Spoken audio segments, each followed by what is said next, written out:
Hey,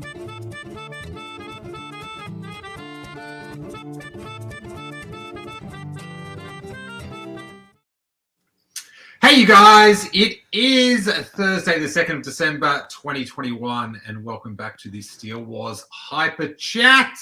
I am Steele Saunders, and I do love Star Wars, and I am joined by my cat, Jerry, who's just jumped up. Jerry, say hello to everyone. This is good audio. If you're on the audio podcast, hit now and you can see an Ewok cat. It's exceptional. And we have got a guest, Corey, for this week. It's from the Star Wars Underworld.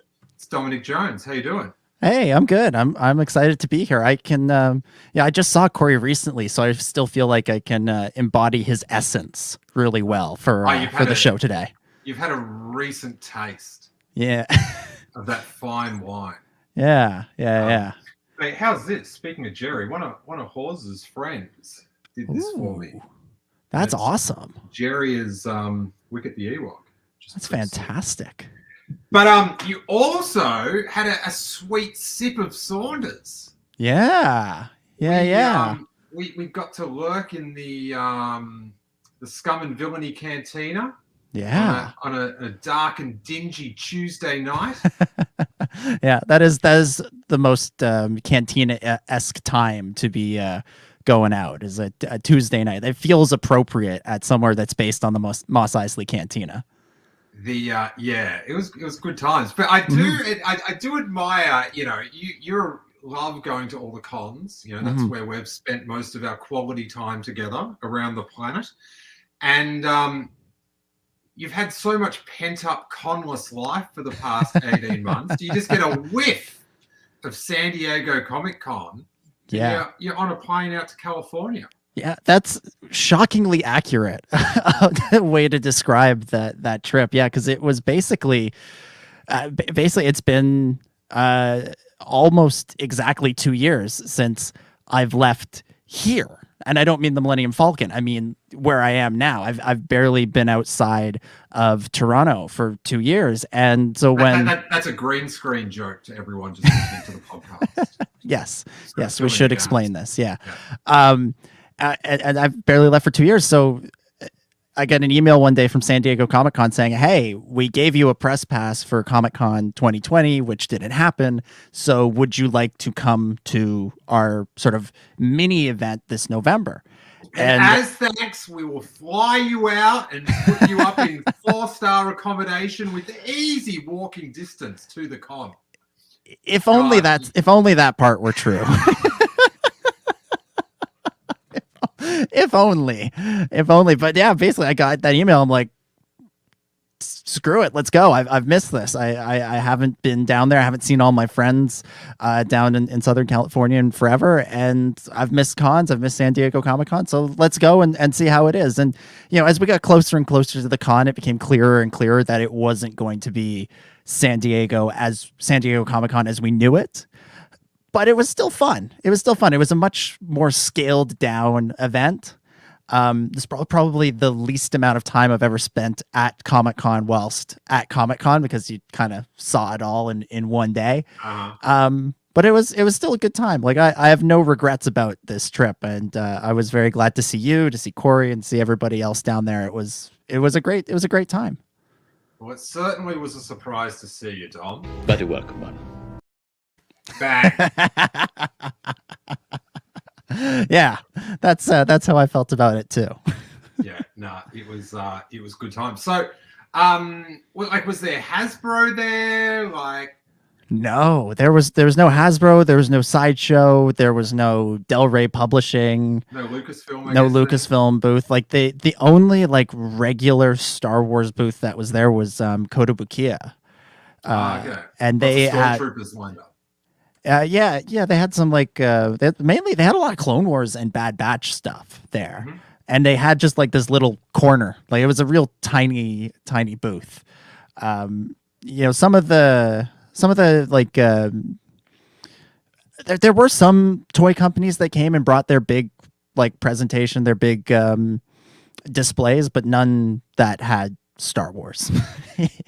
So was there more space then just for wild independent retailers to peddle their vintage wares and stuff? Yeah. There was the size of the show floor was like, in terms of the amount of space it took up, with maybe about 2/3 of what it normally takes up. But it was more spaced out to allow for, physical distancing, social distancing, that sort of thing. They did that at my Target as well. Oh, really? They took out all the middle display things. Oh. So now you just get to enjoy wide open play. Wide open space, yeah. And, like, also, if you want to have plenty of space to roam, go to the Star Wars section, because that's got like... Oh, yeah. Just a big empty spot where that used to be. Maybe there's one... scare you. There's like one Baby Yoda just sitting there, and everything else. A few plushies down the bottom. Yeah.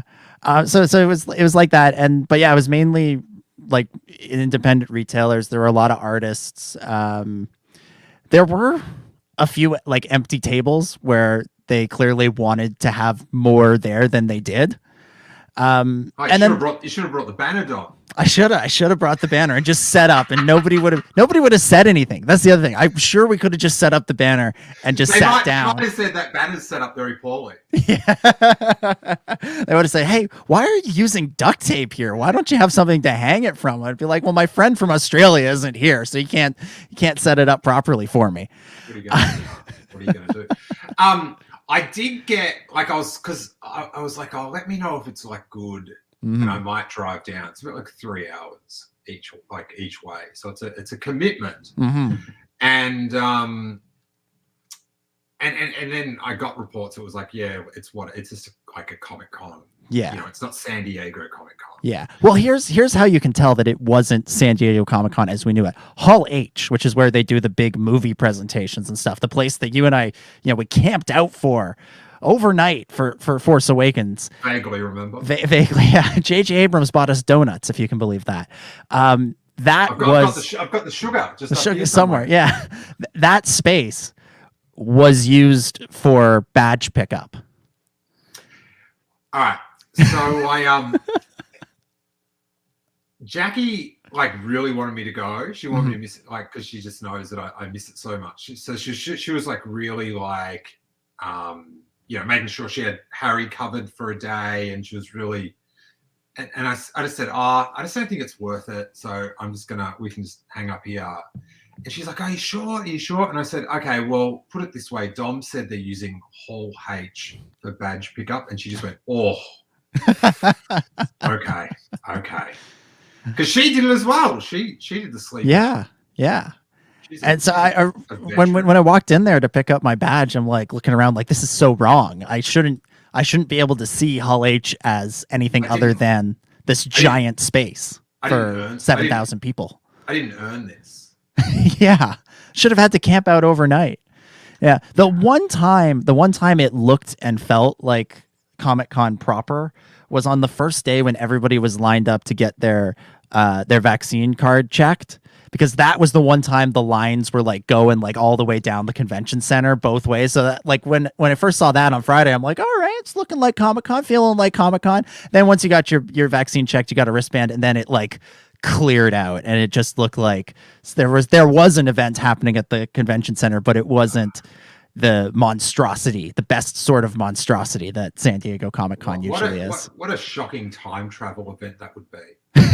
That you've gone forward in time 2 years, and there's this giant line at the front of San Diego Comic-Con. You're like, oh, that must be for the new Ben Solo Black Series exclusive. And it's like, oh no, we just want to get vaccinated. Like, we've just got to prove that we've been vaccinated. Yeah. Shocking. Yeah. Now we've got a bunch of stuff to talk about today. I do, but before we get to that, I'll run through. Tamira Morrison's talking Filoni, Boba Fett.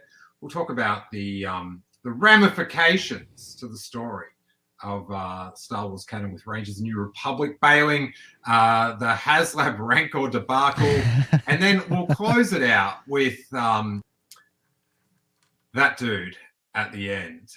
And if you've ever want to be grateful that you don't have thousands of dollars to spend on a Disneyland hotel, Star Wars hotel. That dude will do it for you. So we give thanks to him.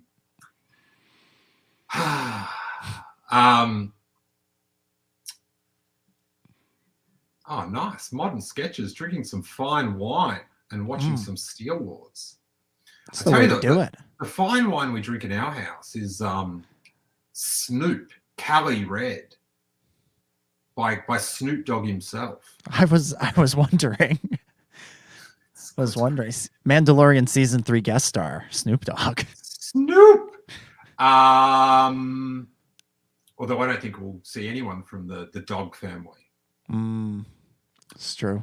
I think we've had our last of the dogs. D-O-double-Gs, I mean, of course.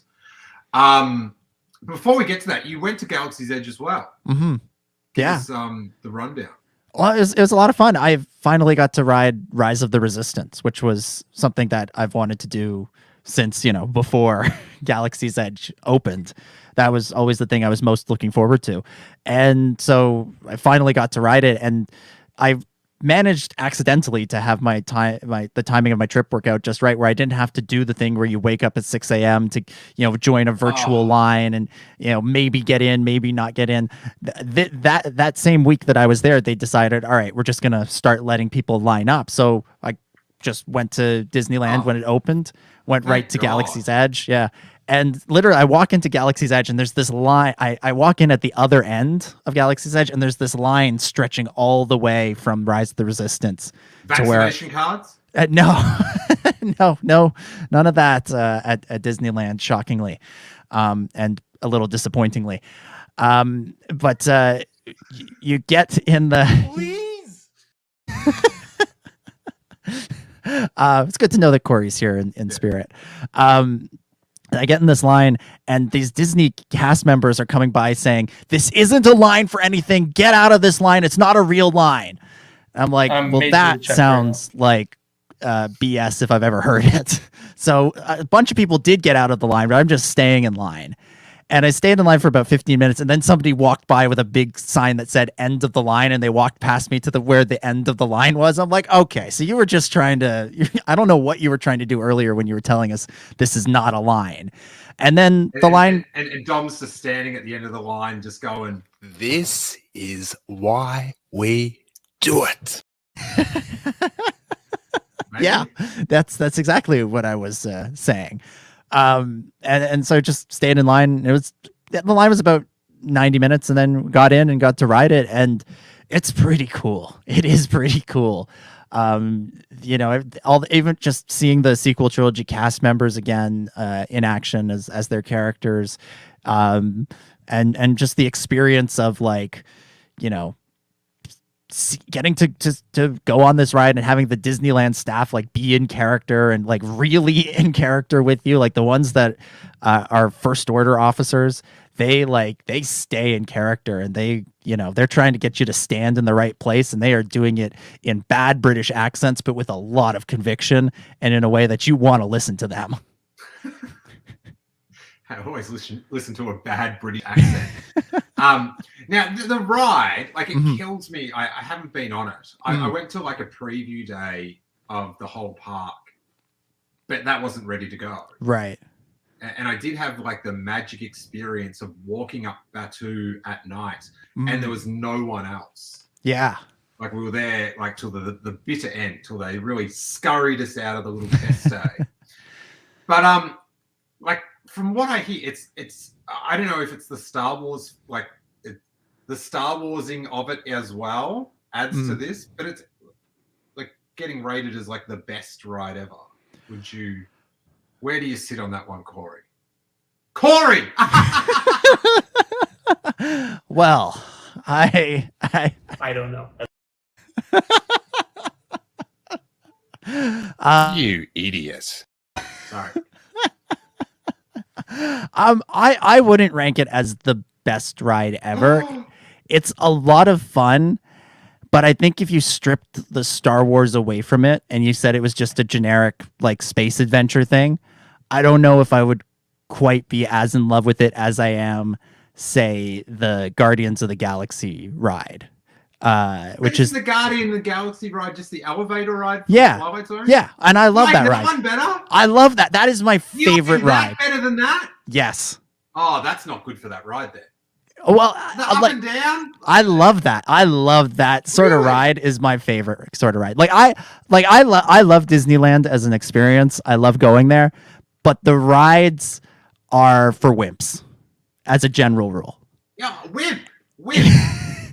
And I want like rides that go fast, that make you feel like you're going to be sick. Like the two best rides, in my opinion, are the Guardians of the Galaxy up and down thing and the Incredibles roller coaster with the loop de loop. Because those are the two where I'm like, those are real rides. The rest of these are cool experiences. But I would rather have like a proper ride where you feel the wind, well, for me, not in your hair, but I would if I had any left, and where you feel the speed and the adrenaline through your ear hair. Through my yeah. Tom just takes his shirt off and he just feels it through his chest hair. I got a picture for everything. Yeah, really. So as an experience, as a Star Wars experience, Rise of the Resistance is incredible. Like, it's so much fun, from seeing the hologram of Rey at the beginning to interacting with the Disney staff, to the part where you are actually in like the car that's driven by the droid and you're being chased by the First Order and everything. And there is like a little bit at the end where you do like a mini version of the drop of the Guardians of the Galaxy thing, but it's like it's like a pitiful, like, tiny little bit of it. So it's an incredible experience, and I went and lined up to do it again after I got off. Like, it was that much fun, and I would certainly go again when I'm there. But if you want me to, how long did it take you to get back on? It was about 90 minutes both times. No way. Yeah. That's not bad. Yeah, it wasn't too bad. The second time, because I went later in the day for the second time, so it would maybe have been more like 75 minutes, but it was, And so just to be clear, yeah, that the buzzing a spot in the morning is completely gone. As far as, at least it was the day I was there. And it seems like they're done with that. On the app, I was looking at it to see if I needed to do it, and they said we might bring it back if we feel we need to, but at no point on Monday when I was there did they have that for either for the Rise of the Resistance or the Spider-Man ride in the Avengers campus. Okay. Ash says that they can't hear me that well, so I've moved the microphone closer and turned up my volume a little bit. How do I sound to you, Dom? You sound fine. Yeah. Right. There you go. Don't say don't listen. Don't say it. I won't.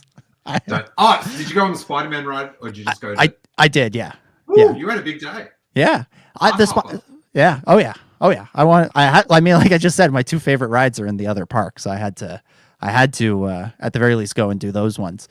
Yeah, it was the Spider-Man ride was cool. The only downside of that was it broke down right before I was supposed to get on it, so I spent ages in line for it. But it's cool. It's a lot of fun. It's like a shooting game, except you're doing Spider-Man with your hands to shoot webs. Wow. Yeah. A graphic retelling. Yeah. I got to save myself $150. I don't know if it was quite that good. Should we talk some Book of Boba Fett, Dom? Yeah, let's talk about it. Now, I feel like I just have to make peace with that. I'm going to love the shows, but I'm going to not like the lead up to the shows. Yeah. Same. Because I sort of, I was thinking about today, and I'm just like, well, this is just how they're going to do TV. They're not going to do any, any like character work before the stuff comes, like a film. Do you know what I mean? You get introduced to all the characters and stuff, and some people love it, that I tweeted this out the other day, that we only know like 2 characters' names confirmed in the whole show. Like there's no, but I guess this is how they're going to do TV. It's like we've got 1 or 2 characters that will let you know is in this show, and then after that, like you've subscribed anyway. So like it's sort of like this reverse, like they're going to deliver with the material, and that's how they do it. Yeah, I feel like they were on this trajectory anyways when it comes to the marketing. Like I feel like with every movie from Force Awakens until Rise of Skywalker, there was less and less and less of it. Because like with Force Awakens, it felt like there was something every couple of months from about November 2014 until it actually came out in December. And whether it was little teaser trailers or pictures in Entertainment Weekly or anything like that, like it felt like there were little bits here and there that kept us going. And it was at Comic-Con, it was at D23, it was at all of these events with Celebration, and it was a really, like, it was constantly, it was there all the time. But at the same time, there was also this narrative that was beginning to form around that movie where people were saying, oh, I don't want to see any of that. I just want to go in completely blind. I want to go in and have my first experience with the movie be like it was back in 1977, where I didn't know anything about Star Wars. And I understand that rationale. It's not how I want to do it, but I understand it. And it felt like the people who market the movies internalize that, and with each movie you got less and less and less and less until Rise of Skywalker felt like they were doing some but not as much as they could have or should have, and then with the TV side of things, it's even less. There's a shorter lead up to it, and they're keeping it as much of it a secret as they can. And I'm with you. I'd rather have much more. I'd rather see more trailers, more pictures. Like the pictures in Empire magazine, they're cool, but they're like just the trailer. Like you could. Yeah, I think it's more just it's treading water. Yeah. It's like here's the clip, and now he's essentially still images from the clip. Like, but it just feels like because it's a different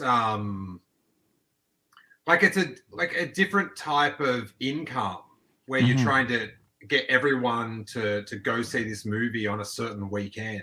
Yeah. To get this big opening, to where with the streaming services, it's sort of like an ongoing, rolling sort of thing, and like it almost is like, the show will deliver, and that will keep people. We just have to get people to watch the first episode.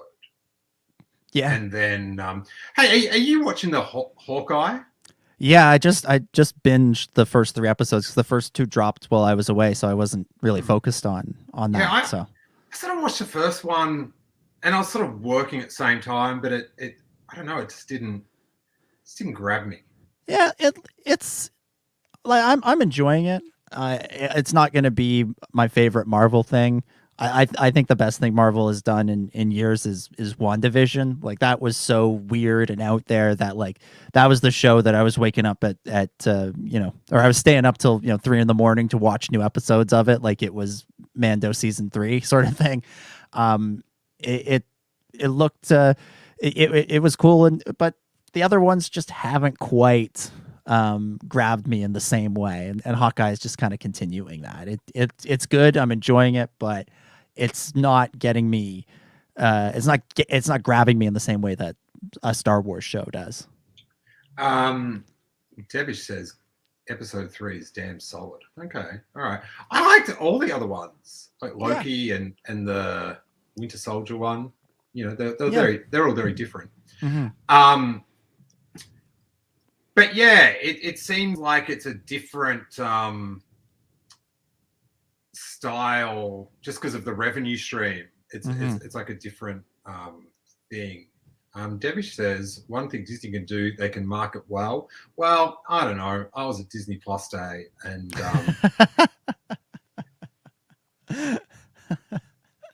and they They really dropped the ball. But yeah, I can't talk about it anymore.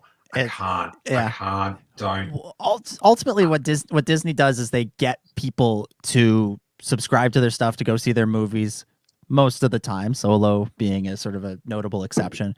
So like they get their results. I don't know if I agree that they market things well, because like you, I'd like to see more. I'd like them to keep us sort of engaged at all times, instead of us, having to make it up as we go on. Like, I feel like I've heard more about Galactic Starcruiser in the last year, like that. Like, there's been more updates about that than there have been about Book of Boba Fett. Yeah, I just be a little bit more open, like, and put stuff on your site before Vanity Fair does, or not Vanity Fair, but Variety. Mm-hmm. Give us the treats. Give us. Oh, Jerry, great shot there. Yeah, like, that's so good. That looks like you photoshopped it. Like, it looks like somebody created. Yeah, it looks like that. Jerry's got his face just perfectly in the screen. If you're missing out on this, on the podcast version.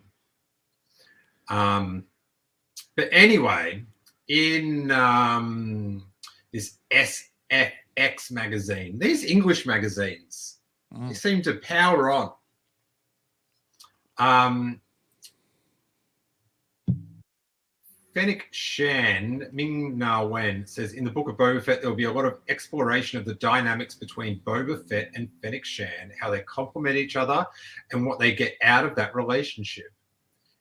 He sees someone she respects, and they definitely bonded with him saving her. It allowed her to realize that she might be better off not being Solo anymore. She sees her alliance with Boba Fett as a very smart move, in the sense that she'll have somebody watching her back. I wonder if this is like stuff that's just her head canon, or it's like a scene that plays out. Like, I might be better off not being Solo anymore, Fett. Right to self. Yeah. Oh, that's like, that seems like that was right out of the show.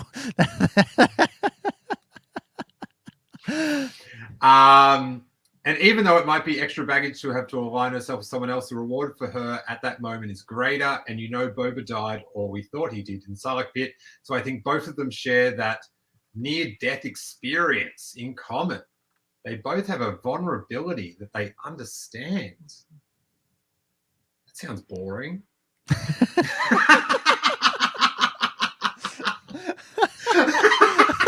That's the whole show.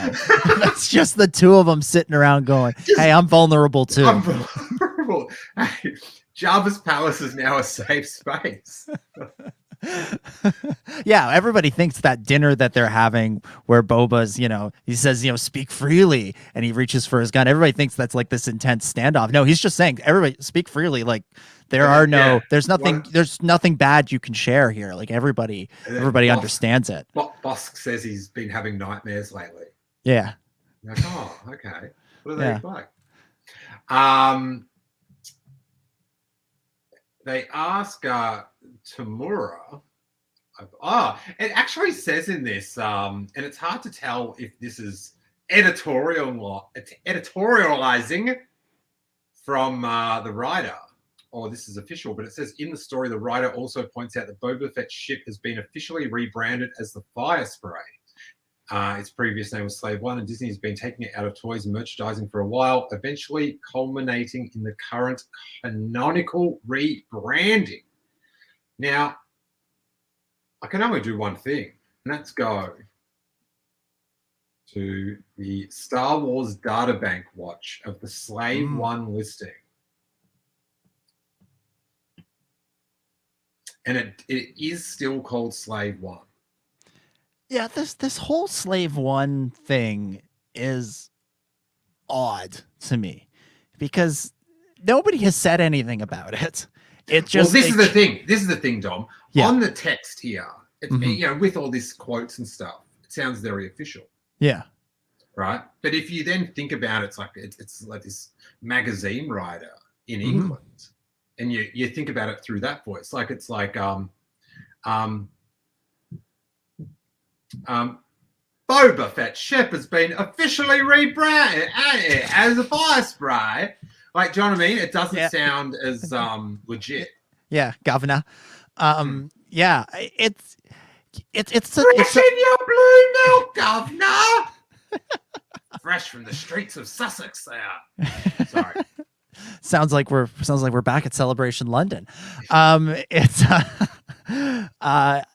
it's so odd because they changed the name of the toy, but all of the toys have generic sounding names like that. And yeah, well, I think it's like I don't think it's happenstance that it's gone off the toy. Right. Do you know what I mean? Like, I don't think it's like that it just says X-Wing or it just says TIE Fighter. Yeah. I do think it has been taken off the toy. Sure. Because they don't want the word slave in the target aisle. Yeah. Sure. And to the whole thing, right? If they just decide we're not going to call it slave one anymore, this is my opinion. We're just going to call it fire spray or just not mention it. Like, it still has not been ever mentioned. Yeah. It probably has in Clone Wars, but not in like a live action. I'm sure they had to have said it in Clone Wars. How could they resist? Yeah. But if they go, hey, just to avoid any undue, like, reflections on our Star Wars brand, we're just going to call it fire spray. Who cares? Like, it's just like, if someone's going to be caused offense by a name of like a toy or whatever, like, let's just change it and move on. Yeah. Like, absolutely. It's such a ripple. Absolutely. And unless you've sort of got other intentions and the whole like, disrespect, Boba, the legacy, blah, blah. It's just like, it's absurd. Yeah. It's just like, let's just, if something that is, it's just such a little thing, but it's gonna, it's like offending people. Then it's like, let's just just change it. Yeah, like it's like I assume you're against slavery. that's a good assumption. It's like a good assumption and an accurate one. All right. Yeah. I wasn't. Dom, I wasn't asking you. I was asking the internet. Right, I know you are. I've seen you. I've seen you free many slaves. Yeah. You've told Ben Hart he can leave the booth for now. My God, Ben Hart! I got to give a shout out to that guy. He just put out this photo, just released, dropped it, leaked, of his upside down family car all smashed and and scary stuff. He got away with pretty light, but his mum and dad are a bit banged up, and they're I have to say they are the nicest mum and dad I've ever hung out with at Star Wars Celebration. Yeah, accurate. No, it's a real scary situation there for a minute with Ben, but yeah, really glad that him and his family are all right. And the picture is just, I mean, if you want to see something that'll frighten you, just go on his Twitter and see that picture. It's like standing on a Coke can. Empty one. Yeah. Empty one. Anyway, back, Ben. Yeah. Heart goes out to you, buddy. May you be barbecuing for days to come. Yeah. The article continues. One of the show's biggest challenges might be to keep the decades-long mystery around the lead character, and that was the reason many were apprehensive about even making a project centered around Boba Fett. Morrison addressed the issue. I don't actually think that was like a big concern. Like, we're going to make this show and say, got to keep him mysterious. Like, I honestly, I think it's more the interpretation of they're going to keep the character like legit and have backstory to it rather than like, we've got to make sure, like, you're making a show. Yeah. 7 episodes. Yeah. You kind of put him under the spotlight. Yeah. Sorry, go, Dom. Well, it's another one of those things where it's like people have always said like, oh, the cool thing about Boba Fett is he's mysterious, but this is a character that they've fleshed out in a lot of things previously, and they've tried in the past to keep that. Some people have tried to keep that mystery. Some people have just gone all in on fleshing out his story. And I think at a certain point, you kind of just sort of got to go. If we're gonna do stories about him, he can't be a mystery anymore. We got to let that part of the character go, which was part of the character at one point. But if you're gonna do a show, like you said, you got 7 episodes. He can't be mysterious for 7 episodes. That just won't work. Yeah. There will be a number of answers, teases Morrison. Some long-winded answers and some short and sharp answers. Interesting. Some colorful answers. Does that mean they're going to be swearing? Because that'd be sick. Well, see, I thought that's just him confirming that the show is not, in fact, in black and white. We're filling in a lot of gaps. Yeah, I mean... I wonder if that's a hint to the Sarlacc. Yeah, that's sort of the one that's like, you kind of got to do that one. Or in the case of Darth Maul, you don't. You just sort of say, yeah, no, he's back. Wait, I just have to know, Devish, what do you strongly disagree to? Because if it's me, you're dead wrong, and I'm not even sure what point I just made. I hope you're talking about Dom's love of the Guardians of the Galaxy, right? Probably. Or maybe Devish is just like on some ayahuasca or something, and Jerry's talking to him. Oh yeah. Jerry's dropping big secrets for everybody that's. Okay. Devish says having a main character completely shrouded in mystery for 7 episodes sounds absolutely fascinating. Yeah, but you at the end of that you have to reveal something about him. Like the fun of to me the fun of the mystery is eventually finding out who this person is, or finding out something, finding something cool. There you go. You think, oh, Boba Fett is shrouded in mystery, so there were no stories about him outside of Empire Strikes Back for a while. So you could imagine these things. You could imagine this cool version of Boba Fett, because he was just this guy who was on screen really briefly in Empire and Jedi. And then you move him into a show. You want to have some mystery around him for the run of the episodes, but at some point, too much mystery. I think you reach a point of diminishing returns, where if you don't give some answers, the mystery overwhelms you and just sort of becomes uninspired. I also have to, like, it does, it might sound fascinating to some, and that's just the way you like stories. Mm-hmm. Nice stretch, Jerry, by the way, right in front of me. But he's managing to leave enough space for you to still appear in the picture. Oh, he's a pro. He's been podcasting for years, Dom. Longer than you have. Oh, I believe it. If your money's on the line, like, it's a much safer bet to flesh it out, make it rich with Boba, like backstory and reveals and stuff like that, because you want I just don't think it's a good strategic thing to be artistic with this. Like, these shows, they just have to be straight bangers and kind of I don't know, like middle of the road. I don't mean that's a bad thing. Like, but when you think the middle of the road is Star Wars, mm-hmm. like it's sort of. I don't think they're gonna mess about with like flighty ideas right now. Like, do you know what I mean? Like, even with Kenobi, they didn't we'll do a story about him on Tatooine, and it's true. It's like, no, we're just going to do what's going to make the best show. Yeah, that barely fits within the canon. But I'm up for it. Like, do you know what I mean? Like, I'm doing my a pre-Darth Maul it, where I'm like, don't think that's not my mindset of what happened, but win me over, bad boys. Girls.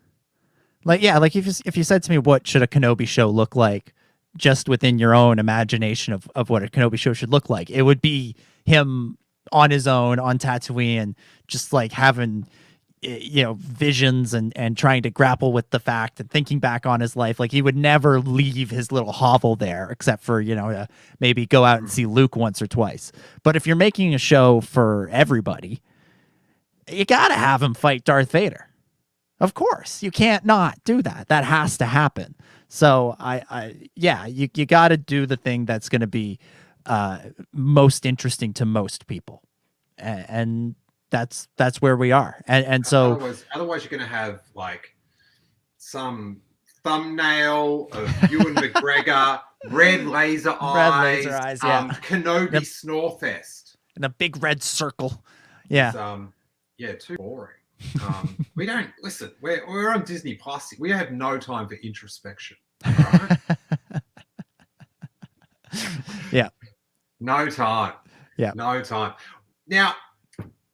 What's your dream Book of Boba Fett flashback? I don't want to go on about it again. I do. When he changed his costume, that's when and then they announced the series. I'm like, there's flashbacks for sure. Yeah. What's the one that you'd be like, really, really sweating for? Really hanging out and just willing to yell. Please. Sorry, I had to vamp there for a second while I scrolled down to that clip. I was like, how long can I drain out this sentence? What are you going to do? This is always a tough one for me when people ask me like, what is your like sort of dream scene? What do you want to see? Because I don't know. I want something that I haven't thought of. That's what I want to see. And so, what do I want to see? Do this for me then. Yeah. Don't think about the Sarlacc pit battle. Just don't think about it. Gone. Don't. Forgot. It's like the end of Ghostbusters. Yeah. Don't think about it. Out of my brain. Hey, how's this? I only found out like this week that the Stay Puft Marshmallow Man is not a real character. Wait, he's not? No. What? He's not. That's what I've been told by an American. Well, Americans never lie. There's there's a little marshmallow dude that that looks like they might have parodied him. Okay. But it's like Stay Puft Marshmallows. It's not a thing. Not a thing. Can anyone in the chat confirm? That is, I always assumed it was a real thing. But I honestly, it makes sense that it wouldn't be a real thing. But yeah, weird. Because a lot of things, especially in like where we were in Australia, like a lot of times you didn't know if things were real or not because we didn't get all the American candy. Mm-hmm. So like I think it was like Reese's Pieces in ET. And I was like, I don't know if that's real.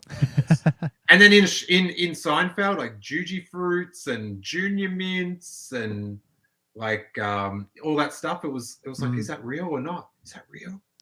Right. Twix was real. I knew that one. Mm-hmm. The Pillsbury Doughboy. Did you find when you would then go to America and you'd see the candy selection, were you more excited about it or were you disappointed in it? So the first time me and Jackie went to New York together, there was like one of those newsstands, like, the little New York booths. Yeah. And they had Juji Fruits. And so Jackie was like thrilled. She goes up and goes, oh, I'll get a packet of Juji Fruits, like from Seinfeld. Like, and the guy was like was disgusted. And she's just wearing, he didn't care. Oh, heartbreaking. Well, see, the one thing I dislike about going to America is that I find Canadian candy is way better. Really? Like there's way better options. There's and it's like just a Canadian Kit Kat versus an American one is like night and day. The American ones, the American ones are so much cheaper. Like they're not as good. Genuinely. I wonder if they're like the Australian ones then, because Jackie always says there's a difference in the chocolate, but I don't. Yeah. Devish Twinkies, I wasn't sure about. But I think I saw them in another show, and you're like, I was like, oh, they all could have been part of the same universe. Yeah. There's like cigarettes. There's like red striped cigarettes or something that are in all the Quentin Tarantino films. Right. Now, my cat Jerry is in front of my other screen here to not be able to read out the next story. So you haven't got a dream flashback? No, like something. I'd maybe like to see something more of him, rising through the ranks, like in the early days, like as a real young person, like in the dark times, so to speak. I tell you what would be cool. This one I just thought of is we see them all the bounty hunters like talking and then getting into their ships after the meeting with Darth Vader.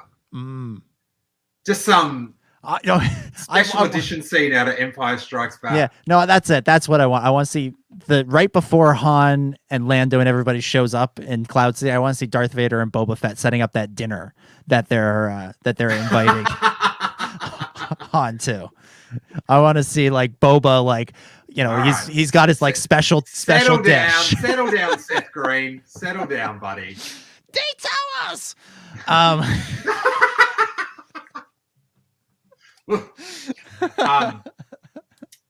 right, so this is from Star Wars News Net, and they've got a new look website, so props to them.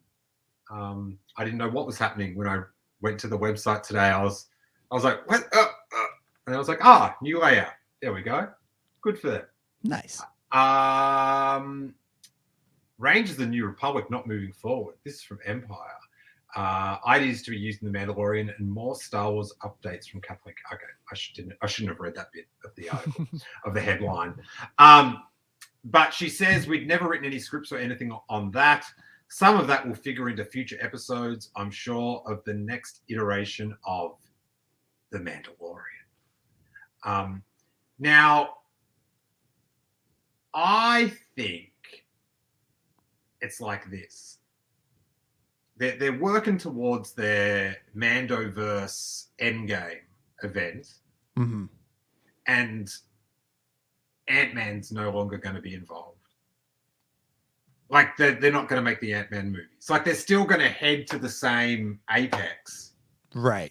But it's just like, this character's not, like, or this sort of wing of it. Like, do you know what I mean? Like, that little puzzle piece, and it will sort of, it'll evolve around it. Because they've obviously, got some concept for this, this peak. Yeah, I'm curious to see how they do that, because I was rewatching some of season 2 not too long ago, and the stuff they were setting up that upon reflection is clearly meant to lay the groundwork for Rangers of the New Republic. The medallion. Yeah, all that stuff. It was starting to shape up like it was going to be something really cool and really interesting, and I was sort of thinking like that there was so much potential for that character that it only reinforces my desire to see the Cara Dune character recast, because I think you got to continue that story. That story was too interesting not to continue. It's a poison chalice. I know. I know why it won't happen. I hate that it won't happen, but I know why it won't. But there was so much there was so much there that it's a shame to lose it because the actor was a moron. Yeah, like I'm so sure. What's the X-Wing guy? Is it Paul's son? Yeah, Paul's son, Hyung Lee. Yeah, yeah. Like Appa. I'm sure he'll have a prominent role in some part of the storyline. I keep seeing on his Instagram that he's flying back and forth between Toronto and LA. So it's interesting. They're doing some interesting stuff in LA these days with the Star Wars and filming stuff. But yeah, I think we're going to get the same endpoint, and just the journey there is going to be.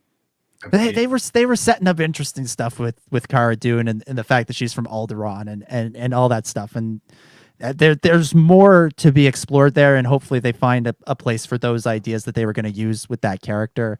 I'm not sad that I'm not sad that Gina Carano's not around anymore. Like, bye. Like, I don't care. Get out of here. But I'm disappointed that we won't get to see those ideas fully fleshed out, because it was shaping up to be something interesting. Devish thinks he's filming The Last Airbender, so he can jump over. Let a Dom dream. He can jump over from one set to the other real quick. You know, he can. If they need him one day, he's doing Avatar stuff. Next day, he's wearing an X-wing jumpsuit. You know, just he can travel between sets. What a life! Yeah. Now, as Lewis says in the chat, there's a Rancor on the screen. But we are going to talk about a bit of Rancor. Let's get if I can share this. Where are we at on this link? Hasbro Pulse Rancor. Now, if you haven't been following this is the HasLab project that, why isn't this? There we are. I do know you have to go soon, Dom. That's all right. It's all Why good. isn't this picture coming up? I see it.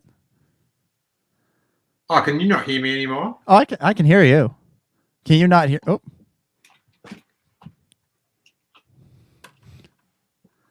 The hell's happened here? I can hear you and see the picture. Dom. Yeah.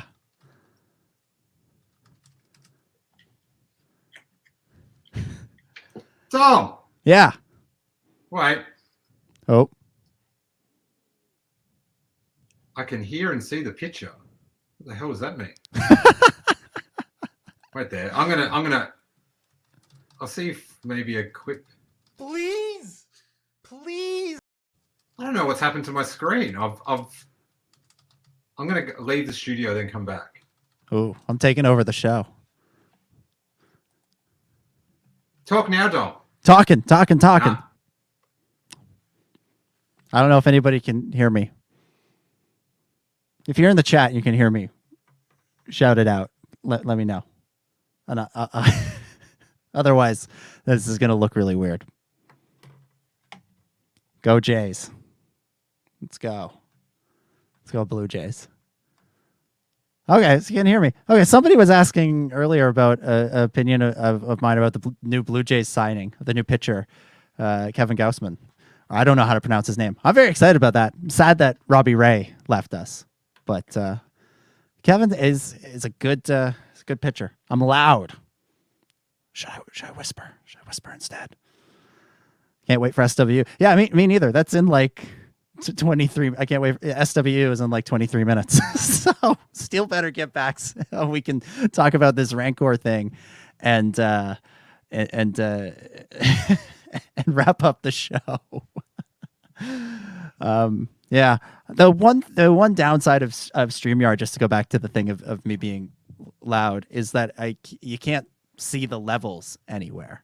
So we're left to kind of guess at it. So it's good to know. I'm trying to turn myself down a little bit, and maybe that'll fix it. But there we go. Yeah, he's gonna. Yeah, it's just interesting stuff. So I haven't been following this whole Rancor thing, so I was very interested to see what was going on there. That I think that could have been that there's something interesting going on there. These Hasbro Pulse or these HasLab events always sort of feel very precarious.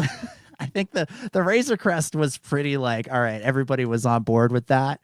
But the barge and now this, they see the barge seemed precarious for a minute there, and I gather from what little I've heard about the Rancor is that it's perhaps in a little bit of a precarious spot too. But I hope they get it made. It looked cool. It looked cool. I wish I could have bought one, but I did not and will not, which is probably why it won't sell out. Oh, are you there?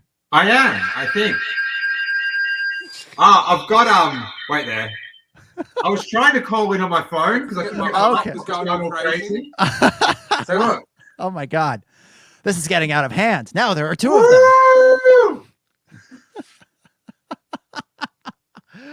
Oh, so that's what's on that shelf. Yeah, these are all my Ah, bootlegs from Hong Kong. nice. That Chewbacca is something else. He's got a light up chest. Oh, does he really? Oh, I'm not sure which square to look at. Yeah, neither am I. I can't hit the button anymore. Oh no. Maybe the it's just battery's out of dead. battery. Yeah. I'm gonna say Oh the no, it's just lighting up a bit red. But I think he's got a Groot body.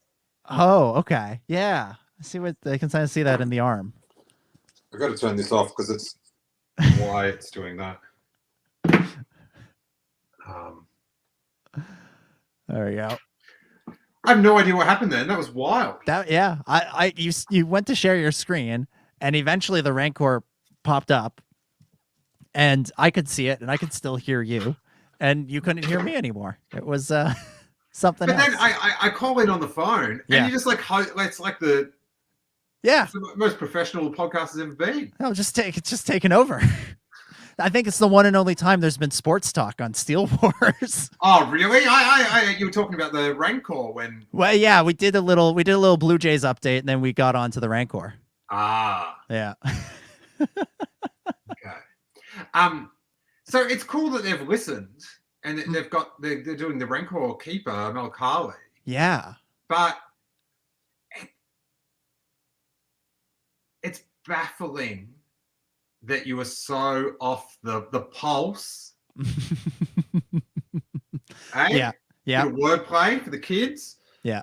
But that like your bonus figures were Luke Jedi and Salacious Crumb.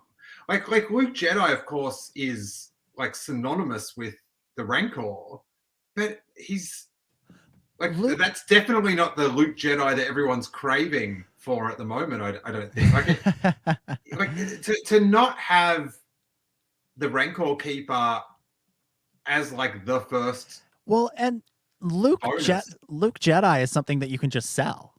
Like people will buy that Return of the Jedi Luke no matter what, even if you don't have a Rancor out. So just put that figure out for everybody. Sell some figures around the Rancor that people, even the people who aren't going to want the Rancor or aren't going to buy the Rancor, can get and might be into. And then use the Rancor as an excuse to make some of those, rarer figures, those figures that are more niche, like the Rancor Keeper or Ula or, things like that. So, Home says Rancor, no Ula, no Mula.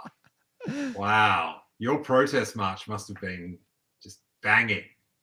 I love it. But, it just seems so off the boil that these are the things that are gonna like they've tried to fix it. It's not gonna make the thing. I think it's like 5,000 something, and it has to be 9,000, doesn't it? Something like that. I haven't really followed it because I'm not gonna get it. So yeah, but it's a bad look for the entire Star Wars brand at that company that they are like they missed the mark so clearly. So yeah, but their instincts are so off what people want. Yeah, it should be very telling that the one that was the most successful was the Razor Crest. It was something to do with what's current now, with what people are excited about now. That got more than the barge. Yeah. Love the Rancor. The Rancor is awesome. That scene in Jedi is amazing. But why is anybody pining for a Rancor in 2021? No, people are excited about Book of Boba. They're excited about they're still excited about the sequel trilogy. They're excited about the Mandalorian. They're excited about Kenobi. That there should be, Hasbro is trapped perpetually in this like original trilogy mindset. And they're only now beginning to expand a little bit outside that with some prequel stuff. But the things that are going to get people's attention are things that people are hyped about now, or don't already exist in some form. You know, there were Rancors back in the day in the 3 3/4 inch scale. So the people that wanted Rancors that are you know, of the original trilogy generation, they probably got them already in back in the day. So why not go with something that's, you know, in the prequel era, do pod racers or something, or go with something from the sequels or the Mandalorian, the things that are people are interested now. And again, Razor Crest was the biggest hit. The rest of them, you know, the barge just barely made it, and it looks like the Rancors. No. I mean, it felt like it was kind of a last minute push. I think it got like. I think it did pretty well. Like, okay. But either way, it's looking like the Rancor is going to be the thing that's the first HasLab failure, which is a shame. But even so, the barge had the excitement of it was the first one. It was also like one of the biggest things that Hasbro's ever made. Right there, barge. Oh, maybe it did just get over. Yeah, I felt like it was. Oh, I don't know. It just says like backers 5,000 plus backers target 5,000, but it like that can't be the amount of backers. Wait there. I'll see what the Raise Crest one says.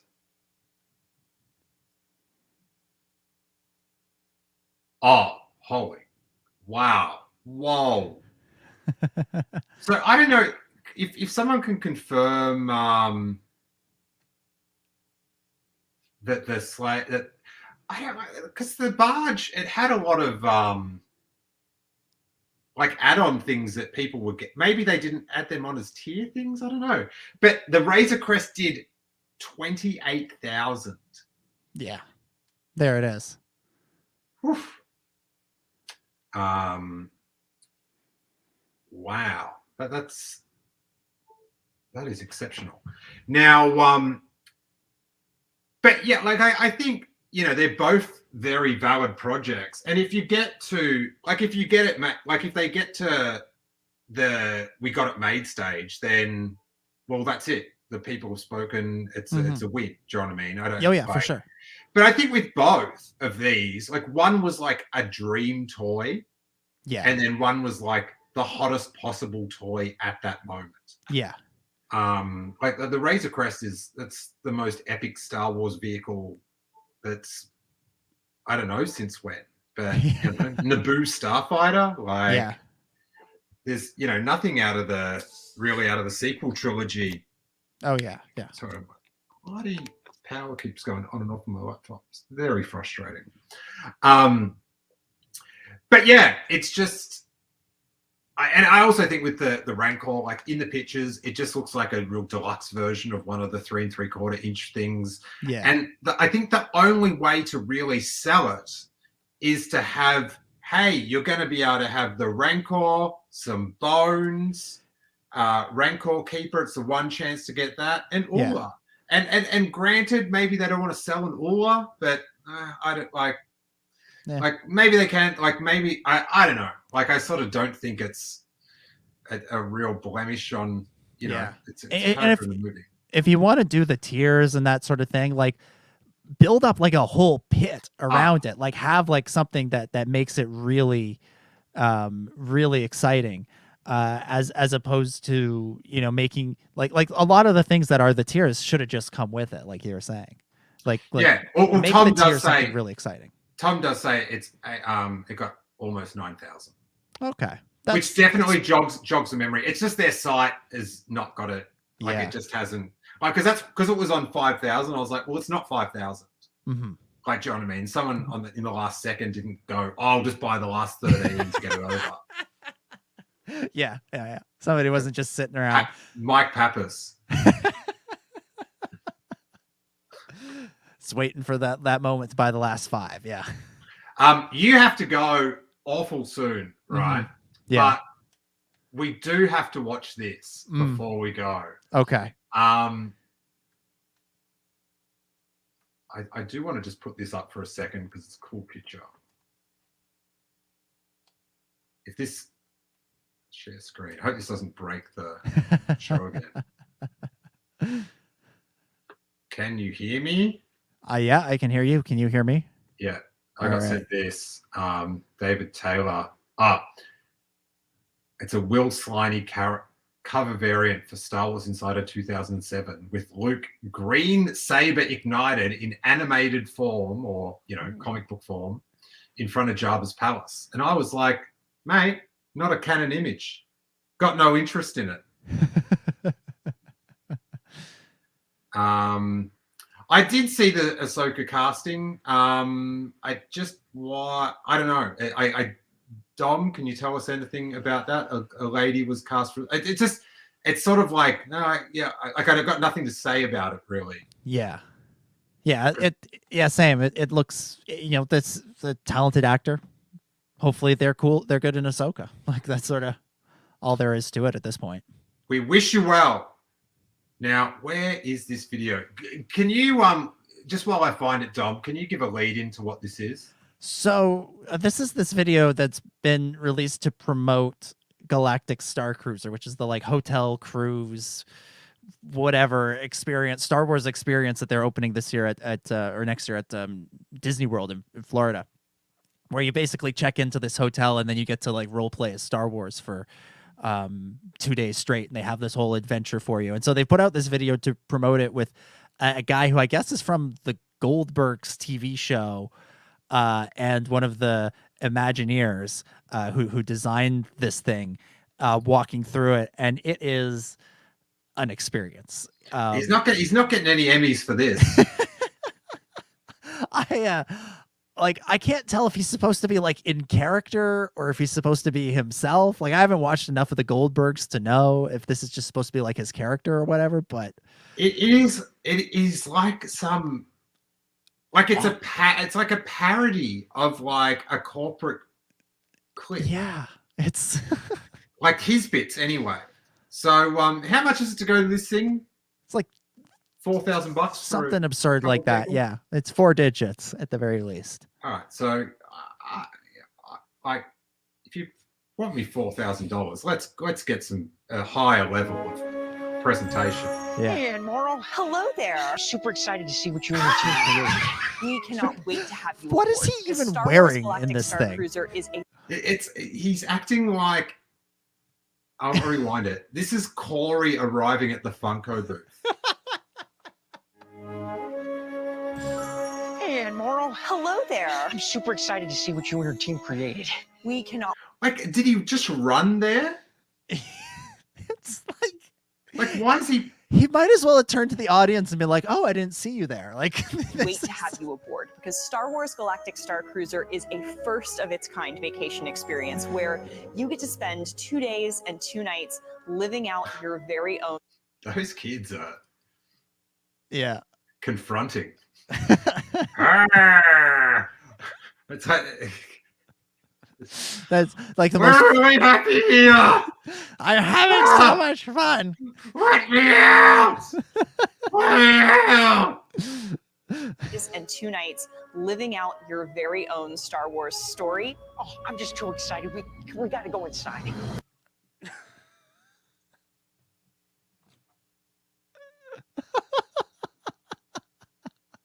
Like, it's a high-end resort. Like, it's the highest end of resorts. And this guy's doing pantomime with his we gotta go inside. Oh, I'm just too excited. We got to go inside. How old is this guy? He could be 13 or 27. Or 47. Like, I can't. He's timeless for all the wrong reasons. If people were all upset about what's his face playing a teenager in the movie of Dear Evan Hansen, like this feels like somebody playing like an 8-year-old when they're in their 30s. Like this is absurd. And he looks like an 8-year-old that's put his sweater on sideways. Yeah, that sides it. Is that like a Star Wars vibe? I don't know. Yeah, that's what I like. Is this his normal garb? Or is he dressed up? Did somebody dress him and go like...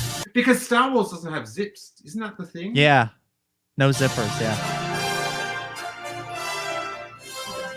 Welcome to the Halcyon Starcruiser. Wow.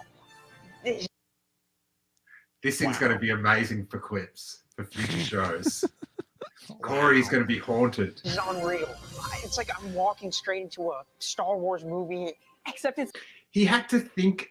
It's like I'm walking into a lot of these theme parks, Star like Wars movie. a lot of these theme park things seem like they gave the cast the script like a minute before they started shooting and said, "Good luck. There you go." And It is similar to the tone of like the videos that you see upon entry of a ride sometimes. Do you know what I mean? But yeah. This not is a going to be the movie, first right? thing you see when get you get to on the be Galactic Starcruiser. in the middle of it all and in the middle of the action. And then there's activities you can do on here. Yeah, there are. There's activities. Can you believe it, Steele? There's activities. look at his face. He's like, he's pumped. Yeah. Imagine getting on, you go on it, and he's next to you in the line to go in. He's like, I hear there's activities to do in there. This still looks like it's like from a bad Star Wars parody on like a sitcom. Like it looks like this kid is the big Star Wars nerd on the show and he's having a dream and she's like his mom on the show and it's this like sequence of like in Star Wars in a dream on an episode of, the Goldbergs or the Big Bang Theory or whatever. Oh. On board the ship. The first one that I'm really excited about is lightsaber training. Oh my gosh. Here on the Oh my gosh. I have to go through and quick bridge, we also invite all of our guests to do bridge operations training. And occasionally, this is where we can.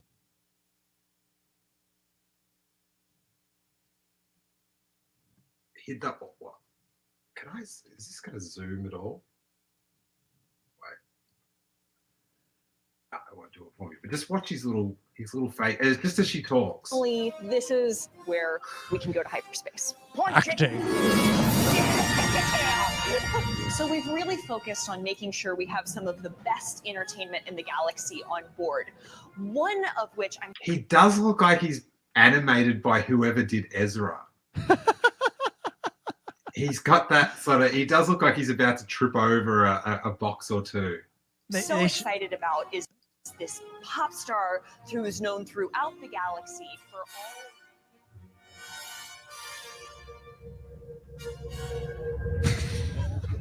His like little moment of decision there of like the shrug of like, I guess I'm going in. Acting. How old is he? What's going on? I just popped through that. I don't door. think he's old enough you to know, drink. This bartender should be fired. You should have tugged him on the back. Yeah. Star Wars reference. Look Yeah. above and see the world slowly emerge before your eyes. Feel the swell as the moon begins to rise above the tide. All around, change. The weird thing about this is it's like trying to like give you your experience. Oh, and if you're listening to the podcast, you're lost. You're totally done now. Sorry, we forgot. Yeah. But there's like a Twi'lek, a purple colored Twi'lek singing, and it's meant to like giving you the experience of being there. But the camera's way too close that I feel like I'm walking right up to her face and going, Yeah. "Hi, are these one of the activities?" Change is coming, something new is in the air. Come and fly.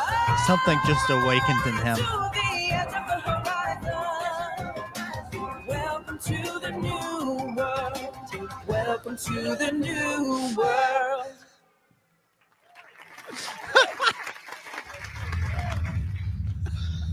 There you are. Oh my gosh. I was just in there. The lights were low. And this performer just came out of nowhere. You just met. The lights were low. What is going to happen at this hotel? I'm not used to low lights. All of my activities have good lighting. Let's get you back to the launch pod in your home planet. Sounds great. All right. Yeah, you need to send this kid back to his home planet. Because it sure as hell ain't Earth. Well, I'm sold. They need to have a quiz down at the end of this. did this make you want to go more? Amazing. Like, it's like, yeah, I'm not going. Like this, like, so I'm just here to enjoy that.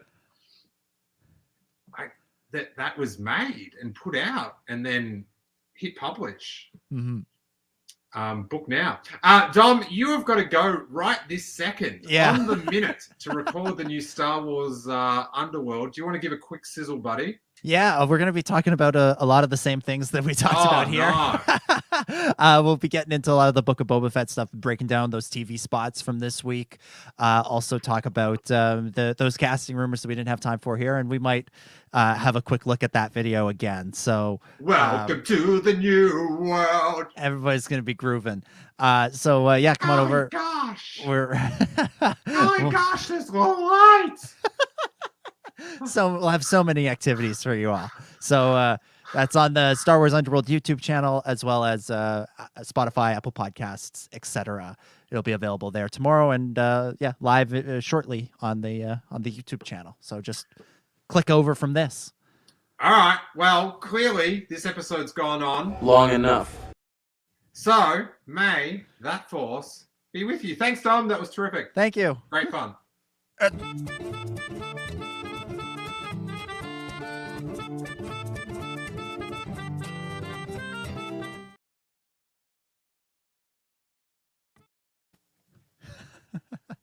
Awesome. I've totally pushed the wrong button. I normally go to that. Sorry. You got cut off from saying it's a trap, and I was just worried you were going to berate me on the private chat. So I messed up the end. Say your little catchphrase. Go on. It's a wrap. All right, great. All right, just chill out.